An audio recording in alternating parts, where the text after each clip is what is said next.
Sistema africano. Introducción. Tuvieron que pasar casi 33 años desde la adopción de la Declaración Universal de los Derechos Humanos, en 1948, para que los estados africanos decidieran comprometerse colectivamente como región con la protección de los derechos humanos. En 1981, el 27 de junio, la Asamblea de Jefes de Estado y de Gobierno de la entonces Organización de la Unidad Africana adoptó la Carta Africana de los Derechos Humanos y de los Pueblos. Este tratado es el primer instrumento africano de derechos humanos africano, resultado del largo proceso de adaptación del concepto mismo de derechos humanos, que los estados africanos hicieron suyo para lograr su independencia, principalmente durante los años 60. Difícilmente podría afirmarse que los derechos humanos como tales existieron en África precolonial. Incluso durante la colonización del continente y aún habiendo sido ya planteados en Europa, los colonizadores se negaron a reconocer estos derechos en su expresión.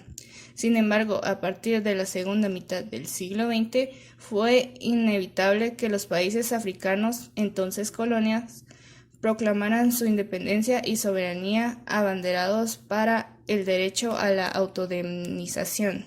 A partir de ahí, los nuevos estados africanos se fueron incorporando a la Organización de las Naciones Unidas y, casi movidos por la misma inercia de las recientes emancipaciones, fueron formando parte de los primeros tratados internacionales de los derechos humanos. La Carta Africana de los Derechos Humanos y de los Pueblos. La Carta Africana de los Derechos Humanos y de los Pueblos es el primer intento significativo en África para tomar los derechos en serio. Este instrumento fue redactado durante un momento de intensa frustración entre los africanos provocada en gran parte por el desinterés de la Organización de la Unidad Africana en la efectiva protección de los derechos humanos. Aunque la Carta Africana es similar a otros tratados regionales de derechos humanos, su historia no puede ser trazada en el mismo contexto que el de aquellos. La situación especial de la dependencia económica y política y los problemas endémicos al subdesarrollo de ese continente se refleja claramente en el tipo de derechos garantizados y en los mecanismos de protección previstos para ese efecto. En términos generales, la Carta Africana combina valores y necesidades específicos del pueblo africano con estándares universales en la materia, logrando exaltar y marcar las diferencias esenciales del sistema africano de los derechos humanos. La Carta es muy innovadora y se separa de los instrumentos tradicionales del derecho humano, que dan preeminencia a los derechos clásicos, es decir, los individuales y liberales, para incluir en un mismo plano los derechos colectivos. Como resultado, la Carta Africana contempla no solo los derechos de las llamadas primeras y segundas generaciones, sino además derechos de la tercera generación o de los pueblos. Principales características.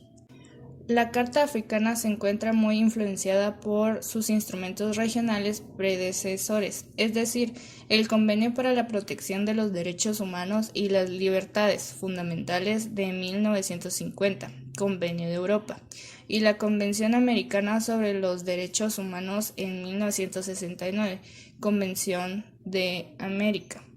Sin embargo, la Carta Africana es más ambiciosa en varios aspectos. Los derechos civiles y políticos son prácticamente los mismos que en aquellos tratados. Sin embargo, los derechos económicos, sociales, culturales y de los pueblos se encuentran garantizados a la par que aquellos. Es decir, todos estos derechos se encuentran en un mismo documento y no es diferente instrumento como sucede en los sistemas europeo e interamericano. Como en los sistemas europeos e interamericano, la Carta también desarrolla sus propios mecanismos de implementación y supervisión de derechos. No obstante, estos tienen notas sutilmente distintivas. Existen mecanismos de comunicaciones individuales e interestatales.